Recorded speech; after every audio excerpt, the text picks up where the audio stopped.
ETV reporter Pule Letshwiti following the story for us. He joins us now live. So an agreement on the salary increase has been reached, but there still is a problem the two parties disagree on, which is the benchmark pay. Well, a very good afternoon, Shahan. And yes, indeed, two parties are just not coming to terms once again.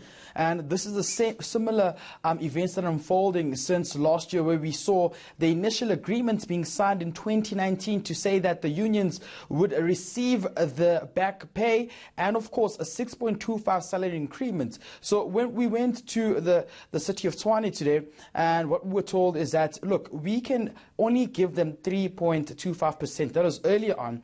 And the workers affiliated, of course, or rather associated to SAMWU, went to the streets, started destroying, vandalizing state property, and of course burning tires and forcing shops to open.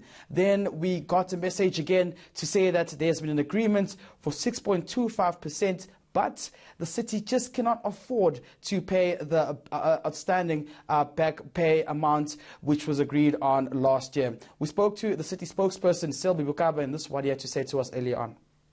The administrators have confirmed that they are committed to paying the salary increment.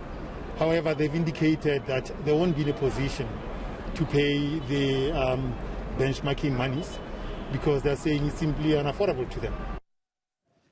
And SAMWU, of course, not happy about the fact that the City of Tshwane didn't give in to all their demands. Yes, and the message is quite clear.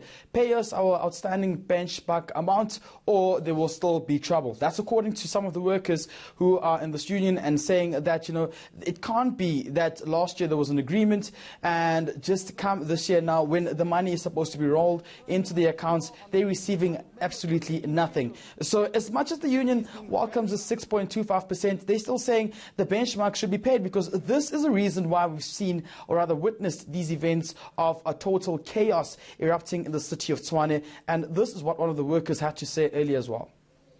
From the word go, we agreed that our mine is going to be 6.5. In fact, the increase. So the benchmarking is the one that makes us why we're here.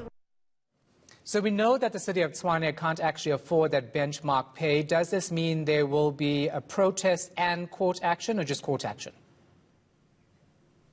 Look, as much as we're informed right now and as much as we know, Shahan, is that the union has to go back inside and speak to the City of Tshwane because, as you just heard, workers are not happy with the 6.25%. They want the outstanding benchmark pay to be rolled into their accounts. So as it stands, what the union says will do further as a step of action, they will say, or rather approach the courts in terms of trying to force the City of Tshwane to pay the entire outstanding amount, which will adhere to the agreements they had last year.